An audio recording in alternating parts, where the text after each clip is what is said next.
YouTube, how's it going? The Goat House is back with my Week 8 NFL score predictions. We do this video every single week. We predict the score to every game every single Wednesday here.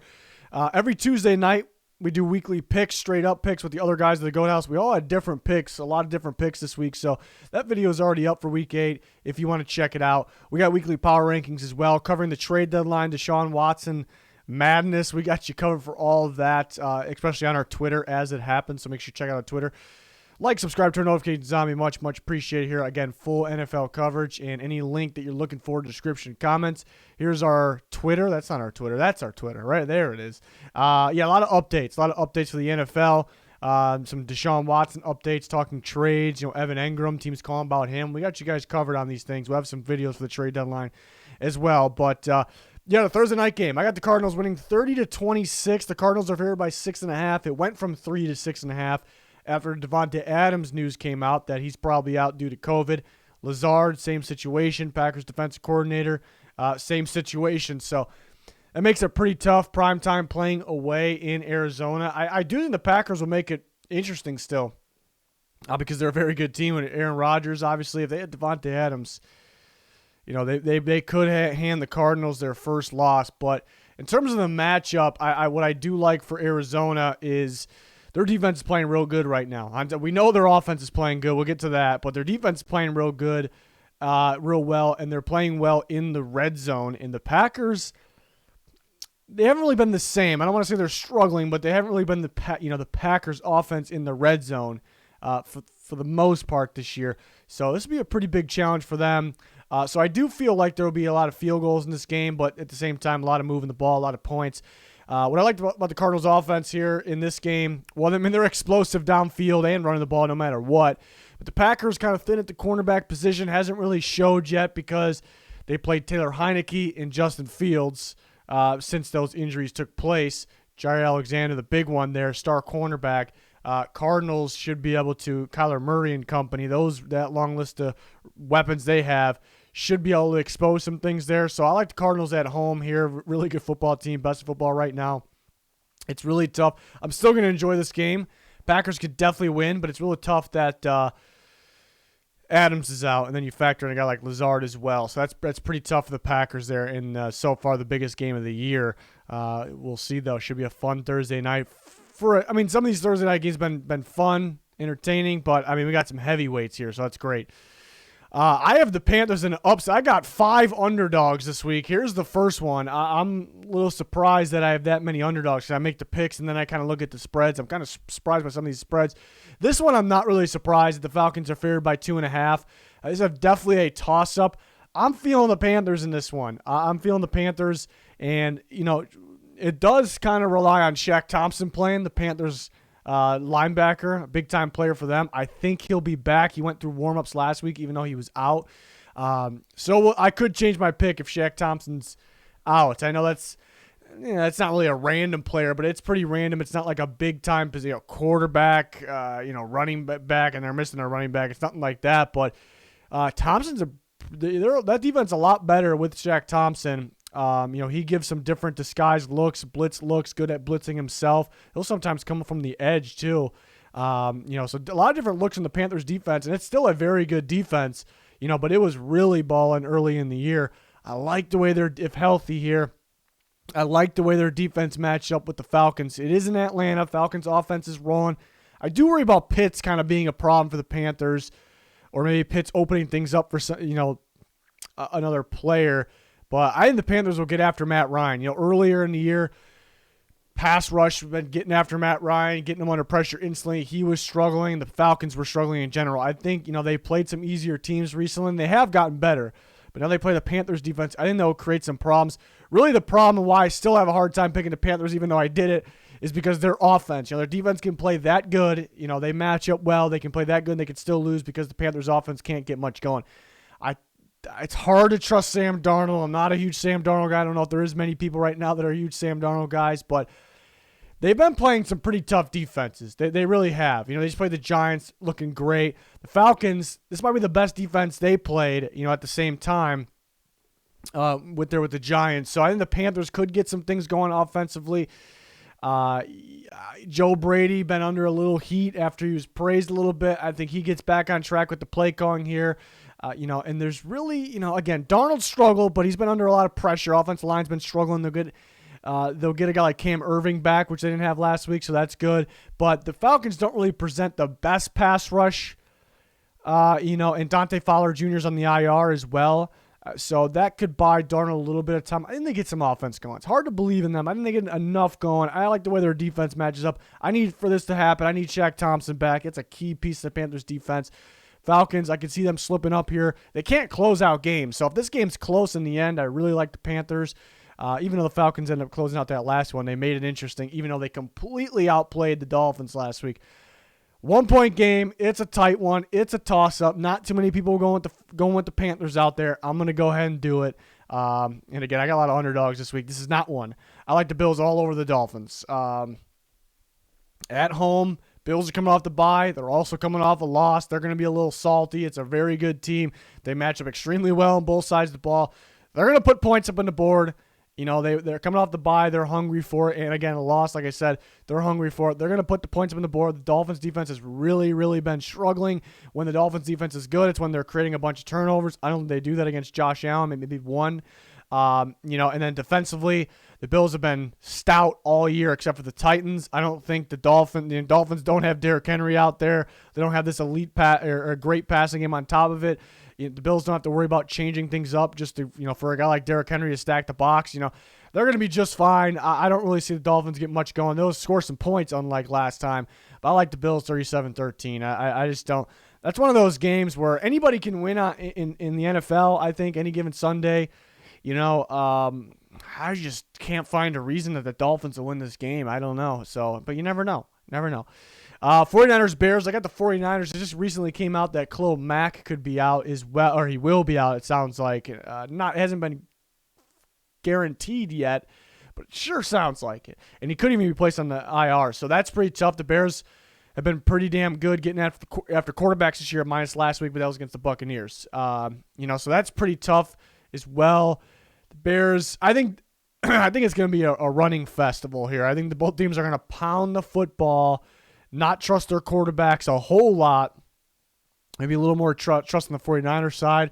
Shanahan hasn't been coaching too well this year, I don't think. I think I trust them to kind of get out of that funk. I don't really trust the Bears, and Matt Nagy on top of it's got COVID, so I don't know if he'll even be at the game coaching it. So that's tough as well.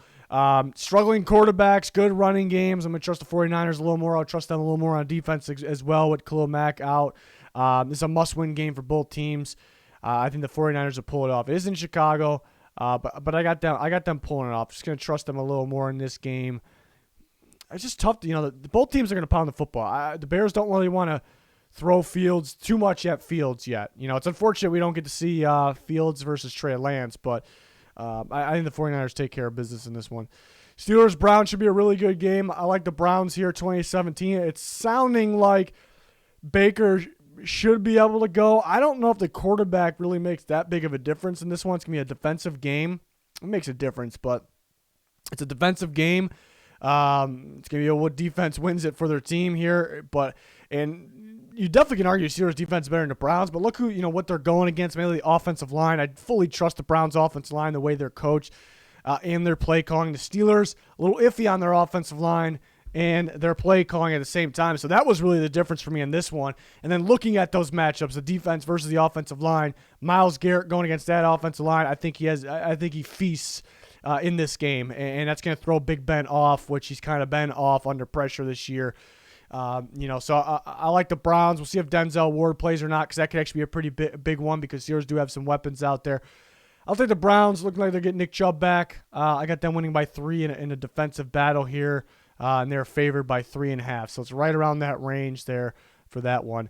Another underdog I'm going with. I'm going to go with the Lions, getting 3.5 points there. I got them winning by 2, while they're underdogs.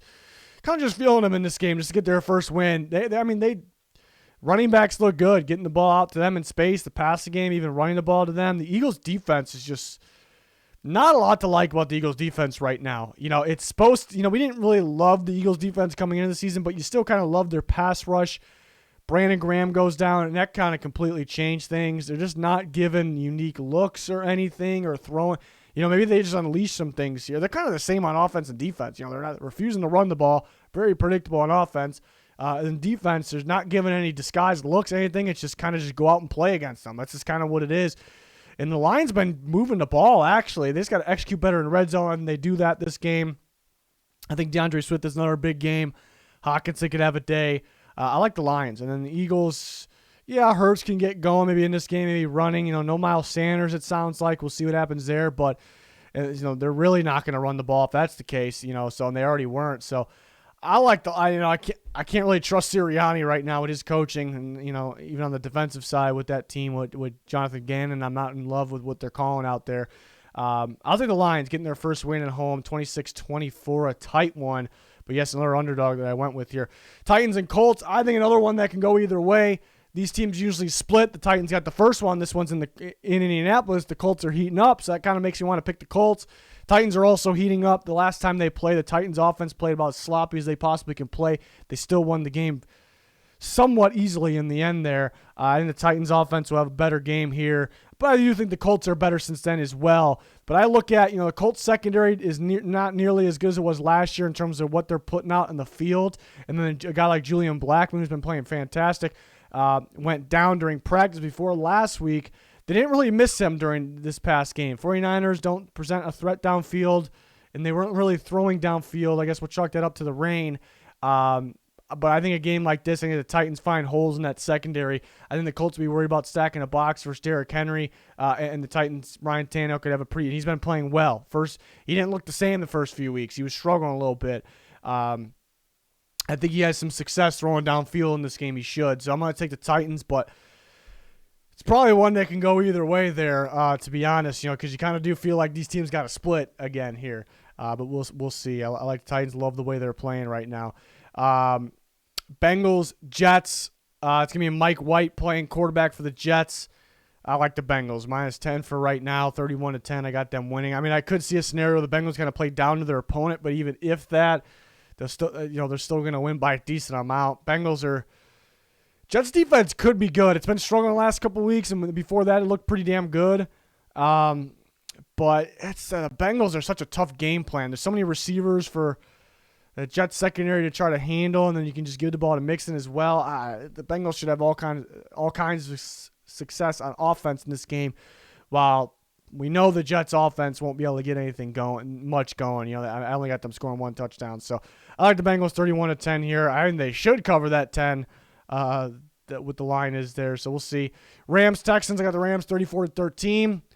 I think it's a tricky one to figure out the Texans scoreline because I haven't been in love with the Rams defense. You saw the Lions, they kind of got the ball to the running backs out in space, and that was a big problem for the Rams.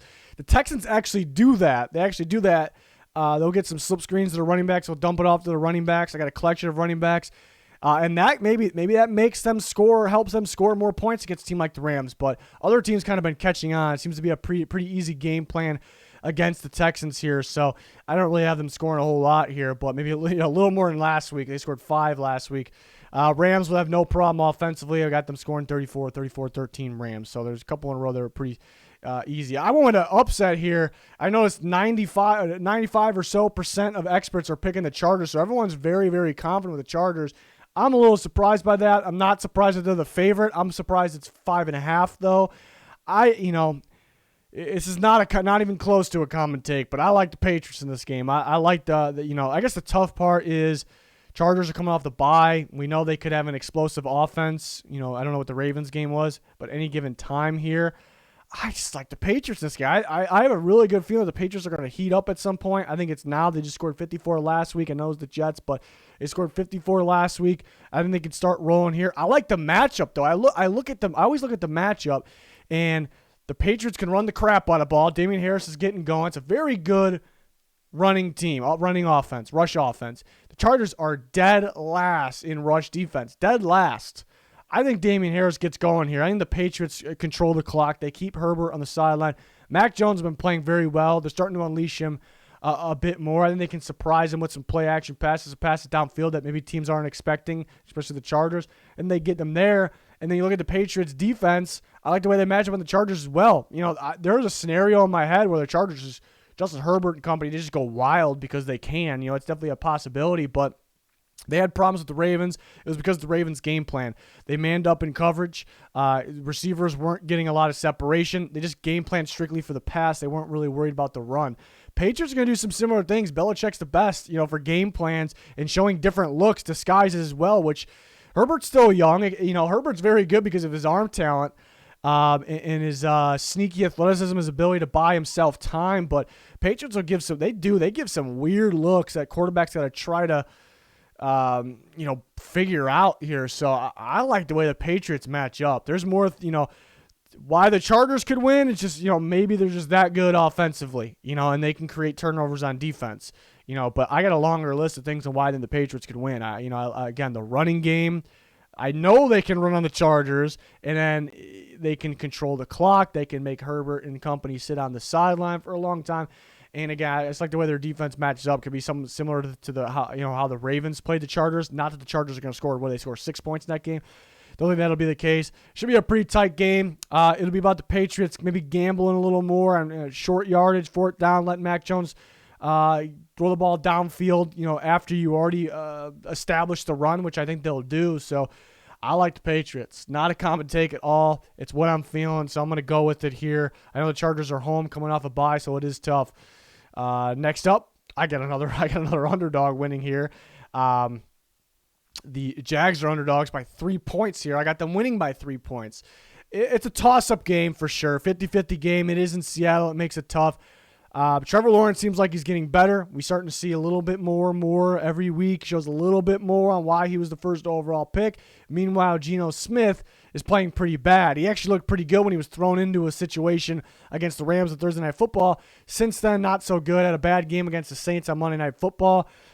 The problem, I guess, with that theory, is that the Saints have a way better defense than the Jaguars, but it doesn't really mean Geno Smith will execute here. So Jaguars seem like they're getting better. It's a sneaky team here. I think they'll, especially you got a game plan for James Robinson. You got a game plan for the read option. You got to focus on stopping James Robinson and Trevor Lawrence. Did the Seahawks have the defense stop that? Lawrence can also throw downfield as well. Maybe the problem with the Jags is their receivers aren't getting a whole lot of separation that could stop them here. But Trevor Lawrence should have time. Seahawks aren't getting a lot of pressure. Just Geno's kind of holding them back a little bit. I think Pete Carroll said something like he wouldn't be around, or he probably wouldn't kept his job if it wasn't for Russell Wilson. That's almost a shot at Geno Smith there. Well, it's showing that Russell Wilson's so good, but it's almost a shot that there's a big difference in the team with and without Russell Wilson, which we know, but that he said it, so that's not great either.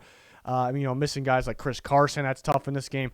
I think the Jags can start to get going a little bit. I am undefeated on Jags games too, and I picked them to beat the Dolphins. I'm going to pick them to beat the Seahawks. Not as confident as the Dolphins game, but I'm confident. That's why I'm picking it here. So we'll see. And apparently I'm taking another underdog here. I'm surprised Washington's not favored in this one. Maybe not shocked, but a little surprised. I'm surprised it's at 3. Maybe it's changed since, or it's starting to change a little bit. I like Washington. The Broncos are extremely disappointing on both sides of the ball right now. They can't get anything going offensively. They can't get anything going downfield. I think they can run the ball. They just really don't want to, it seems like. So I'm not thrilled with the play calling as well. Defensively, that's where they're, because you expect the defense to be good still, and it just hasn't been. They got a tackling problem right now. Maybe it's a little bit due to the inside linebackers, but the whole defense, or being out, I should say, but the whole defense is struggling to tackle right now. Guys like Antonio Gibson, J.D. McKissick, even Heineke getting out in space is a problem. Running, McLaurin after the catch, guys like this, So I think that presents a little bit of a problem. Nothing crazy. But Washington defense, I think they picked it up a little bit against the Packers. They were getting more pressure than they normally do. So I think that if they can get it on Rodgers, I think they should be able to get it on Teddy Bridgewater. And they stopped the run at a very high level against the Packers, which no teams are really able to do. So the Washington football team should be able to take that away for the most part too. I like Washington. I think more things point towards Washington here. There's nothing to really love about the Broncos right now. I don't know. I mean, how would they beat Washington this game? I guess come out pound the football. Maybe Washington's not on the game that they were on last week, that stopping the run. Defense, I could see the defense giving up some big chunk plays, yards, the Broncos that is, but then getting turnovers, clutching up, and being in the red zone. Washington really struggled, shot themselves in the foot in the red zone last week. So I could see that being the difference. I like Washington, though. There's more reasons to pick them for me, and I'm surprised they're underdogs in this one. They are away. I guess tough place to play in Denver. Bucks Saints. I got the Bucks here. I thought they'd be favored by more. I thought I was making this a very close game, surprisingly, but I guess not. The Bucks are favored by 5. I got them winning by 4.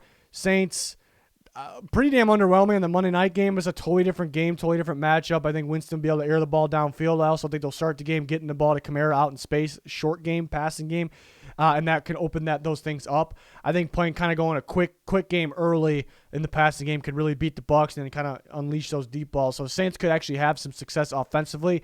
Not throw with the receivers, though. They're kind of letting down. He's in the tight ends, kind of letting down Jameis Winston right now. Defensively, they're solid. I think, it's another animal playing the Bucks. Their offensive line's playing the best it's been. Brady's playing really as good as he has with the Buccaneers. He's playing better than he was last year. Suit, roll, run, everything. So, and the collection of talent that they have should be able to get guys open. So I do like the Buccaneers here. They could get some pressure on Jameis, which could cause some problems too. Saints receivers got to do a better job. It's a lot on Jameis and Kamara here. So I do like the Bucs. I think the Saints can make things interesting. Remember, they had the game plan for them last year. And maybe it's not exactly the same team. I know the Saints are getting a lot of guys back going forward here, but maybe they present Sean Payton as some. I mean, they lost in the playoffs, but 2 regular season games. So maybe they just have something against for the Bucs here. I don't know, but I'm gonna take the Bucs here. Just it's very tough to pick against them. Sunday night, I got the Cowboys by 7. They're only favored by 2.5. I guess I'll monitor Dak. I fully expect Dak to play. If Dak doesn't play, I'm taking the Vikings. The spread's also going to change. But I think Dak's going to play. The Vikings defense has been pretty good the last few weeks, stopping teams. I don't think it's going to be that way against the Cowboys. They haven't been playing a team like the Cowboys recently. Also, Patrick Peterson, who's been playing well, is out. And then you factor in the Cowboys with their load of weapons that you got to account for, just so many. That's going to be a major problem, I think, for the Vikings defense there. But the Vikings, they get good pressure on the quarterback. So that could be the key here to that. But I think the Vikings haven't seen this Cowboys offense yet since, they had trouble with the Cardinals, but since they've been playing well on defense. I think the Vikings offense kind of be hot and cold. They'll look real good here and there. And then they put up 24 points. Cowboys been getting after the quarterback, so maybe that presents a little bit of problems. But I think the Vikings offense gets going in this one, just trying to keep up against the Cowboys and that offense, which is it's a very good offense and it's a bad matchup, I think, for the Vikings defense. So I like the Cowboys 31-24, winning by 7, covering the spread there. Monday night, surprised by the spread of 10. I got this a close game. I think pretty much every team can make it close with the Chiefs. I think Washington ended up getting blown out by them, but that game should have been a lot closer. Washington was winning for a chunk of that game. They really messed up with their play calling as well. I think any team is capable of being close with the Chiefs. We'll see who's in and out because the Giants do have a lot of injuries. I think Kadarius Toney could be a big one if he's in, but they have the weapons here. It's on Daniel Jones, just not. It's a big game for Daniel Jones because he should be good in this game. But if he isn't good, if he's bad, against this bad defense with these weapons that will be open and they'll create plays, it's a bad one for Daniel Jones. I think he'll play okay here. He's been playing all right minus the Rams game. But he is prone to turnovers. I've seen that, how many he's had over his starts. But, this is the worst defense in football. And then they'll be able to run the ball effectively, whether it's Booker or whoever. Daniel Jones running, pass the ball downfield. Hopefully Toney plays, getting him in space. It's just going to be, it's tough because the Giants, they got a pretty damn good defense. It's starting to ball again like it did at the end of last year. It really is. They played a great game last week. We saw the Titans hold the Chiefs to 3 points, and I like the Giants' defense better than the Titans, but I just don't see them at home Monday night being held like that again. I think they'll do enough here.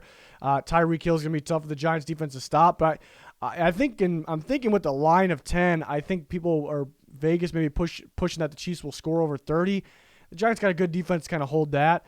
I don't know. I think it's going to be close. I just look at the matchup here. I think the Chiefs are the more explosive team. They're home Monday night, so that's why I have them winning. But the Giants, I think everybody should be able to move the ball on the Chiefs right now. Running game, passing game, they have the weapons. And then defensively, they're pretty damn good. A guy like Leonard Williams really getting going. Azeez Ojulari getting going. So that could be an interesting game on Monday night. If the Giants were fully healthy, and then being away is a tough part about this too. If this was in New York on Monday night and they were fully healthy, I know that's not the case, obviously. and the Chiefs are playing the way that they're playing, I'd probably take the Giants this one, to be honest. So I'm surprised by the 10 spread. It is in Kansas City. I think they'll pull it off, 28-26. It's a big game for Daniel Jones, and it's not one of those games. It's not a big game where it's like if he plays, it's not like a tough big game. Like he should be able to play well. He has to play well in this game. Daniel Jones has to play well, and they have a shot here. It might be an interesting one on Monday night, like I said. So that'll wrap up my Week 8 score predictions. I got, as you can see, a lot of underdogs here this week, hoping to hit on. I'm confident I'll hit on those, or a chunk of those. But we'll see. I'm surprised by the lines this week. It felt like every week leading up to this, the lines made a lot of sense, pretty close to my score predictions this week. Again, going with those underdogs, surprised by the lines. So we'll see. We'll see how this week will be. Definitely one of the tougher ones to pick of the year so far for sure. So please like, subscribe, turn notifications on. Join us for all that NFL coverage. Be much appreciated. Check out our Twitter link down below. A lot of live updates on there, keeping you guys involved. It's going to do it, though. Thanks for watching. Goodbye.